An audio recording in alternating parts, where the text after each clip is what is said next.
L'éolien en mer est un des éléments clés de notre stratégie énergétique. Il faut le replacer dans les objectifs généraux. C'est la diminution des gaz à effet de serre, la neutralité carbone en 2050. Et cela passe évidemment par des économies d'énergie et par la décarbonation de l'énergie que nous consommons. Ça passera aussi par, à terme, plus de consommation d'électricité. Il est donc important d'avoir une électricité décarbonée, comme on l'a aujourd'hui, et avec des sources plus diversifiées encore.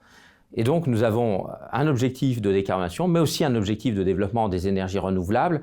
Globalement, sur toute la consommation d'énergie et de toutes les énergies, on doit viser 33% en 2030. Et pour l'électricité, un objectif de 40% pour avoir un mix toujours décarboné, mais plus diversifié. Et l'éolien en mer en sera un des grands piliers. Alors comment cela se traduit-il? C'est d'abord au travers de la programmation pluriannuelle de l'énergie et du déploiement de champs éoliens de grande importance.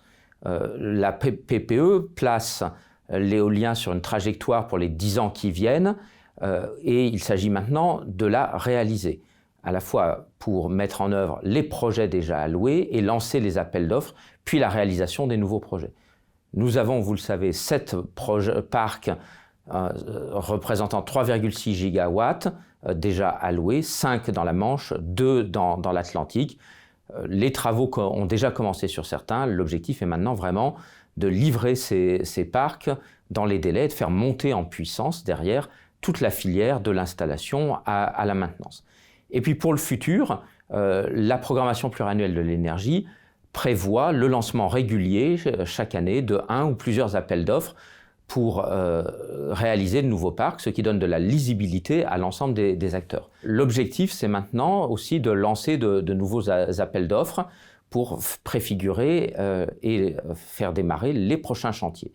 Donc c'est en cours, comme vous le savez, puisque le débat public est désormais terminé sur la Normandie, et après la remise par la commission particulière du débat public le 19 octobre de son rapport post-débat public, l'État devra se positionner pour lancer un nouvel appel d'offres d'au moins 1 gigawatt. Mais cela ne s'arrête pas là, puisque la PPE prévoit de nouveaux appels d'offres. Les travaux sont en cours avec un débat public lancé cet été en Bretagne pour un parc flottant. Et aussi, nous avons saisi la Commission nationale du débat public et un débat devrait démarrer en 2021 pour 2 parcs en Méditerranée. Et puis, au fur et à mesure, comme le prévoit la PPE, à hauteur d'environ 1 gigawatt par an, il y aura des appels d'offres chaque année de 1 ou 2 parcs, selon leur taille, pour au moins 1 gigawatt par an, éolien posé ou éolien flottant. Cela m'amène au deuxième volet, je dirais, de cette stratégie de la PPE, c'est aussi de considérer que nous allons, au-delà de l'éolien posé, désormais technologie qui va se développer et qui est mature, développer l'éolien flottant, une technologie dans laquelle on croit beaucoup. On y croit parce que les fermes pilotes dans le monde, et bientôt en France, où 4 fermes pilotes ont été attribuées par l'État, sont en train de faire la démonstration de cette technologie qui a des avantages. Elle permet d'aller dans des zones où on ne peut pas faire de l'éolien posé à cause de la profondeur, d'aller chercher des vents plus réguliers. Et donc on est dans une phase vraiment de début de l'industrialisation de ces parcs, de cette technologie de l'éolien flottant. Comme vous le savez, en France, l'État soutient 4 fermes pilotes, 3 en Méditerranée et 1 en Bretagne Sud. Elles sont soutenues à la fois au niveau de l'investissement par le programme des investissements d'avenir de l'État et par un tarif d'achat. Et nous espérons bien avoir le début des travaux très vite pour des mises en service en 2022-2023. Et puis, on pense que la réalisation de ces fermes en France et dans le monde, l'ensemble de ces fermes pilotes, et l'évolution encore des programmes de recherche vont vraiment amener à prouver qu'on peut avoir une baisse forte des prix sur cette technologie, et on espère que ça sera révélé par les appels d'offres commerciaux en Bretagne et en Méditerranée, la baisse des prix étant la condition pour qu'on puisse en faire encore plus et de taille plus importante. Pour réussir le développement de cette filière et à la fois dans sa globalité et pour chaque parc, il y a un certain nombre de travaux qui ont été menés, mais des nouvelles orientations sont données et vont se mettre en place, puisque le gouvernement a proposé des amendements à l'Assemblée nationale qui les a adoptés dans le cadre de l'examen de la loi dite ASAP, accélération et simplification de l'action publique, des amendements importants pour l'éolien en mer. Le premier que je citerai, c'est le fait que l'on puisse, lorsqu'on veut lancer un appel d'offres, faire la phase de présélection des candidats au plus vite en parallèle du débat public. Parce que la phase de présélection, ce n'est pas un sujet local. On a un débat public qui travaille sur la définition des zones, puis on a une phase de concurrence. On doit d'abord présélectionner les candidats. Et là, le changement de législation permettra de faire les deux en parallèle et donc d'aller plus vite. On pourra aussi avoir la possibilité de conduire un débat public pour éventuellement plusieurs parcs sur une même zone ou façade, ce qui permettra, tout en gardant la concertation, la liberté d'expression, l'animation qu'apporte le débat public, d'avoir une visibilité en amont plus importante, y compris pour les acteurs, plutôt que de revenir 2 ans après en refaisant un débat public pour dire « nous allons faire un nouveau parc ». Non, là, on peut tout de suite discuter de plusieurs parcs et ça permettra aussi d'aller plus vite. Et puis enfin, l'Assemblée nationale a adopté un amendement qui supprime un niveau de recours contentieux. Quand la loi sera définitivement adoptée, les recours seront jugés directement par le Conseil d'État. Cela peut être un gain de 2 ans sur le processus. Mais les conditions de réussite des projets éoliens en mer et de la filière plus globalement ne dépendent pas, bien entendu, que d'un cadre législatif, qu'il soit de soutien ou de procédure. Ils dépendent aussi de la bonne réalisation des projets tout au long de leur vie, qui est complexe. Je dirais 2 points. D'abord, la qualité globale et l'appropriation par les territoires des projets.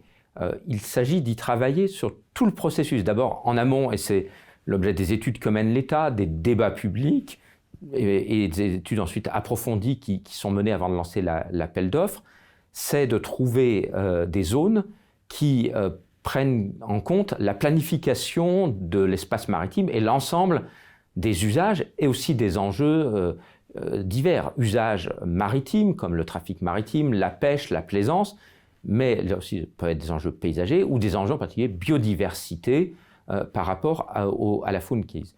Alors en prenant en compte le plus possible en amont ces enjeux par les études et le débat public, nous espérons définir des zones qui, à défaut d'être les zones de moindre contrainte, il y en aura toujours, sont des zones où les contraintes sont explicitées, connues, limitées autant que possible et aussi bien appréhendées par les acteurs et donc par les futurs porteurs de projets. Mais ça, c'est une première étape. Mais bien entendu, il ne suffit pas d'avoir une zone avec moins de contraintes. Il s'agit ensuite que la qualité et l'appropriation, et parfois on dit l'acceptabilité, en tout cas la bonne insertion du projet dans son milieu soit mise en œuvre par les travaux du porteur de projet, qui doit donc, d'une part, évidemment, approfondir un certain nombre d'études, mais surtout mener un dialogue entretenu tout au long du projet, car il y a les phases d'autorisation, puis les phases de réalisation, qui amènent parfois d'ailleurs à découvrir de nouveaux enjeux, de nouveaux interlocuteurs aussi. Donc il s'agit d'accompagner le processus tout au long dans un esprit de dialogue et de construction des projets et d'une bonne réalisation. Et c'est vraiment important de s'inscrire dans la durée pour la filière et les porteurs de projets.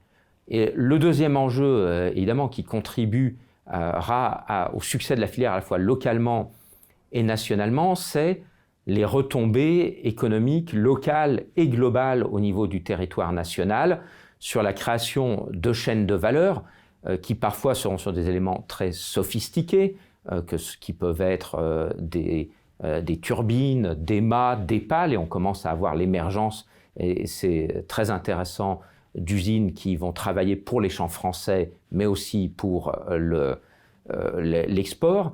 Mais c'est aussi un ensemble d'activités, la pose, le raccordement, la maintenance, les études, la surveillance, l'opération.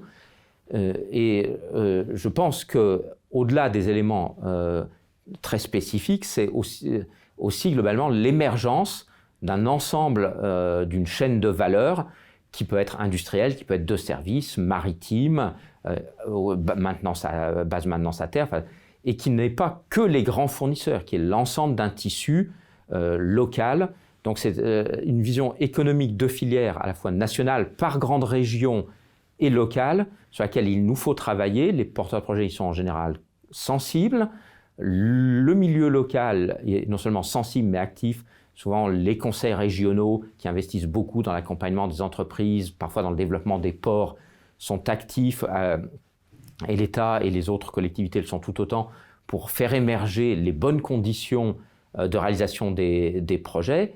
Et je pense que là, on a un terrain à continuer de labourer sur l'ensemble de ces retombées économiques locales, régionales et nationales pour le bon développement de la filière. L'éolien terrestre, quant à lui, quel rôle peut-il jouer dans la transition? Eh bien, lui aussi, c'est un élément important de la diversification du mix électrique, puisque la programmation pluriannuelle de l'énergie fait finalement reposer la diversification du mix électrique sur 3 grands piliers en termes de développement, le solaire, l'éolien maritime et l'éolien terrestre. Et c'est pour ça qu'à terme, on est sur des quasi-doublements de la puissance raccordée dans le territoire national. Cela est un enjeu important. Nous y travaillons côté État avec un ensemble de mesures qui ont été prises régulièrement et ces dernières années encore, par exemple sur les procédures, avec en 2018 la suppression d'un niveau de recours contentieux, ce qui permet là aussi de gagner du temps. Et puis la PPE donne la lisibilité avec son calendrier et ses volumes d'appels d'offres pour que les acteurs puissent se projeter et monter leur programme de développement sur tout le territoire. L'enjeu fort, la filière le sait, c'est qu'on a, à des degrés variables et avec des enjeux qui peuvent être très diversifiés selon les régions, des questions qui se posent sur l'intégration des éoliennes dans le paysage par rapport à la biodiversité et plus globalement dans des visions de territoire. Et il ne faut pas dire qu'il y a une opposition massive ou un accord massif. Il y a des situations variables selon les territoires. Et un projet peut même être globalement bien approprié, voire porté par des acteurs du territoire, mais aussi il peut être contesté par d'autres. Donc ça, c'est le travail de concertation sur chaque projet, il est important. On doit le marier avec un ensemble de visions globales, essayer de trouver plus de zones où on a enlevé des contraintes, donc libérer des zones pour l'implantation. On a aussi tout un travail qui a été lancé sous forme d'un groupe de travail avec la filière, les ONG, les associations de collectivités locales, pour améliorer encore la diminution des impacts. Il y a des travaux sur, et d'ailleurs des textes déjà sortis, sur le recyclage en fin de vie, sur le démantèlement des fondations. Des travaux vont être lancés sur les protocoles de mesures acoustiques. Et puis, on a d'autres travaux qui visent plutôt, cette fois, à travailler sur la meilleure répartition dans l'espace, on va dire entre grandes régions, certaines ayant un potentiel peut-être encore sous-exploité, alors que d'autres, c'est parfois plus dense. Et aussi au plus près des territoires pour que la planification par les porteurs de projets, le design de leurs projets s'insère bien par rapport aux enjeux et que les projets soient, si ce n'est toujours fluides, en tout cas fluidifiés. Ces travaux sont en cours. La ministre Barbara Pompili devrait annoncer tout prochainement les conclusions du groupe de travail auquel la filière a participé activement et pour laquelle je la remercie.